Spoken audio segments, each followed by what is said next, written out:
বিপদমুক্ত নয়। এখনো রন্ধে রন্ধে রাষ্ট্রের বিভিন্ন পরিষদে আওয়ামী লীগের দাবিদাররা এখনো বসে আছে। আজকে শিক্ষা ব্যবস্থা ধ্বংস করেছে, আজকে ব্যাংক ধ্বংস করেছে, আজকে আদালত ধ্বংস করেছে, বিচার ব্যবস্থা ধ্বংস করেছে। এইভাবে প্রতিটি রন্ধ্রে রন্ধ্রে রাষ্ট্রের কাঠামোগুলো ধ্বংস করেছে আওয়ামী লীগ। আজকে ছাত্রদের এই আন্দোলনে সারা বাংলাদেশে যারা শহীদ হয়েছে তাদেরকে তাদের মাগফিরাত কামনা করছি এবং তাদের আইনের আওতায় এনে প্রত্যেকের বিচার করতে হবে।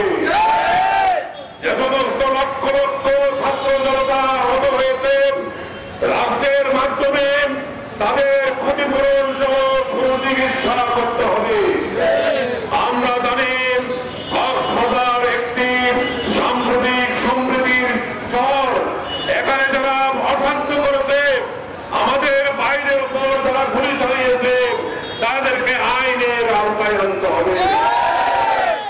আপনারা জানেন ইতিমধ্যে কক্সবাজারে অনেকগুলো অশান্ত হয়েছে, লুটপাট হয়েছে। আমার বিশ্বাস আমার ছাত্র ভাইরা এগুলিতে জড়িত নয়। এগুলি বন্ধ করতে হবে, আমাদের ঐক্যবদ্ধ হতে হবে, আমাদের রাজনৈতিক দলকে সমন্বয় করে আমাদের কক্সবাজার সহ সারা বাংলাদেশকে বাড়াতে হবে। আমাদের এই সমৃদ্ধির শহর এটাকে রক্ষা করতে হবে। আমাদের এখানে যে সমস্ত মুসলিম ভাইরা বসবাস করেন, আমরা এক সময় নিজেরাই মন্দিরগুলো পাহারা দিয়েছি। এখন আপনাদেরকে সেই ভূমিকা রাখতে হবে। প্রিয় ভাইয়েরা, আপনারা জানেন 2011 সালের নির্বাচনে এই কক্সবাজারের জনপদের মানুষ আমাকে ভোট দিয়ে নির্বাচিত করেছিল। কিন্তু একটি কুতুবপুরি শহর চিহ্নিত মহল আমাকে 2.5 বছর এই জনগণের কাছ থেকে দূরে রেখেছিল। জানেন না, আমাকে প্রায় 33টি মামলা হাইকোর্টে দিয়ে হাইকোর্ট পর্যন্ত 2.5 বছর আমাকে কাটাতে হয়েছে। এরপরে আইনি মামলায় যখন বসলাম, আবার ষড়যন্ত্র করে আবার 2.5 বছরের মাথায় আমাকে দায়িত্ব থেকে সরে দেওয়া হয়েছে।